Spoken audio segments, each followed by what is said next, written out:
Hello, this is a look at the Lego Technic John Deere 9620R four-wheel drive tractor set. I got this for its suggested retail price of $30 US, and it's designed for kids 8 and up.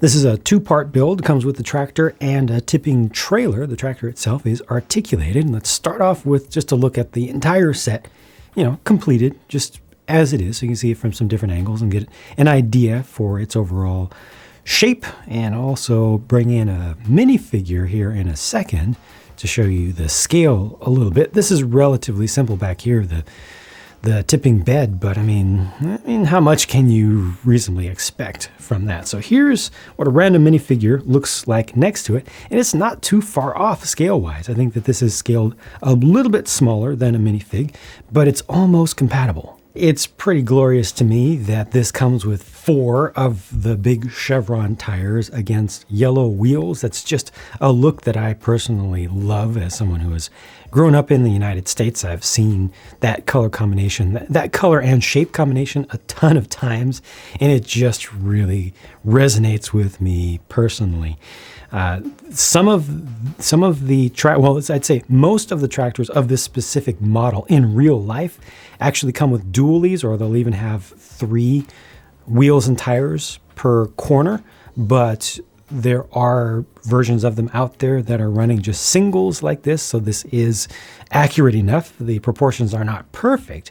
Yeah, for running single chevrons, they should have wider ones that look more like monster truck tires, but I think this is close enough, and I think that Lego's chevrons are very nice, and, well, we've been waiting for them for a long time, and they only just recently came out with them. What was it, 2 years ago now that they started.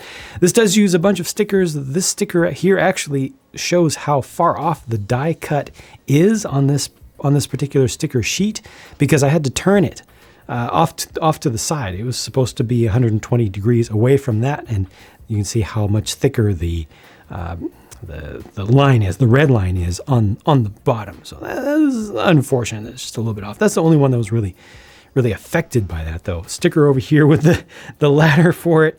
Sticker on the side. Most of this stuff I think makes sense, and because this has I think this is the most important one to put on there. Other than that, this has such a vibrant and ideal color scheme, not considering the little stuff that is usual that we're used to by now. We don't need to be used to it, but I think for this low-end kit, it's fine. The rest of the color scheme is so striking and appropriate that you don't need the stickers. If you hate stickers, just don't put them on, and you've not lost much. Big old intake over here looks pretty good. Exhaust on the other side looks pretty good to me as well. And this has one single function, and that is to steer. So it articulates like this. And when this thing moves around, hey, it actually kind of looks cool. And it kind of feels cool to me. I enjoy moving it around, playing with it a little bit. It feels pretty good. Feels quite good, in fact. Now, there's one thing about this that I actually don't like, and I think could have been done better. That's the seat. Okay, the seat is done in tan there, and that looks fine. I actually should have put the steering wheel down. The steering wheel looks pretty good, and that's done in dark tan.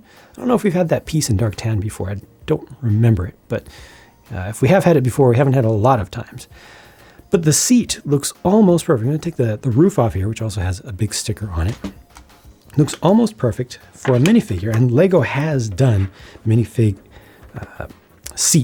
compatible seats in small Technic sets before.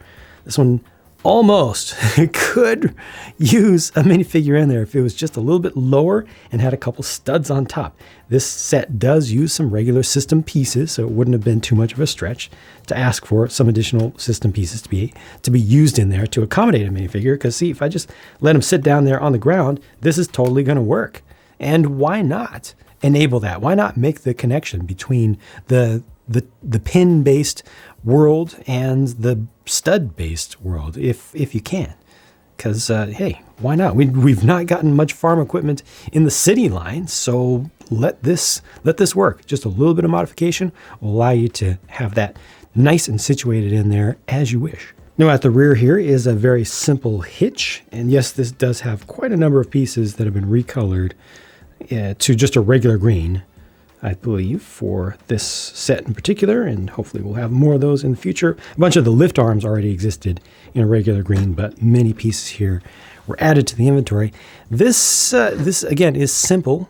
Does rely on some stickers for some of its detail, but it has a very good dumping feature that I think is integrated well. Just want you to be able to see this when it goes up. Use this lever right here, and it has mechanical disadvantage to double it up so it goes extra tall. So you move this just a little bit and it tips quite a lot. Unfortunately, there's no tailgate on the back of this. That would have been nice. It's just a low side. It's intended to be one for carrying like rock, I think is the look that they're going for here, with the low side and low angled sides at that. No tailgate back there, so we just have large heavy loads. It also has a little bit of articulation here, so you can go over bumpy terrain. They did that intentionally. There's also articulation at the hitch, so it's still able to stay connected, and you can see that all the tires are on the ground, and this works. I mean, this is sealed up enough that you could even put sand in there. There's one hole right here, which I guess you could plug up with a spare piece, but overall, I mean, this will hold some stuff properly for the sake of play. You know, this is totally playable. I know that might be sacrilegious to consider putting Lego into dirt and sand and stuff, but you can. I mean, it is intended to be a toy after all, and this will lock. There we go. So go into a locked position and it won't go down from there. Simple but effective. These are the only leftover pieces, and here is what the sticker sheet looked like. Yep, that's a lot, but again, I really feel like most of those are optional. The retail price of $30 US for the 390 pieces here, of course, many of those being Technic pins, feels completely reasonable for the amount of stuff that I get here. Yeah, this is a good amount of Lego stuff, whether it's Technic or brick built. I'm happy with this. I'm happy with the value. It looks good. It feels good. It moves well. Looks good on display and everything. Really could have been made minifig compatible, I think, even at this size, even if the scales aren't perfect. And I do wish that it had just a little bit more functionality. You know, something I frequently ask for from Technic. Many Technic fans also. I don't really consider myself to be a Technic fan, but the request is out there for more functions from Technic stuff these days. But this definitely has great aesthetics. It definitely intentionally goes for looks. You know, the form over the function, but the function itself is okay. And ultimately, tractors mostly just do that. They mostly just go. They pull things other than having attachments on there. In this case, they went with a relatively simple attachment, which is probably mostly just a budgeting thing. They wanted to give you a good amount of stuff, and I think it was successful. So all in all, pretty happy with this, even though, again, I'm not a Technic guy. Thanks for watching. I will talk to you again soon. Bye for now.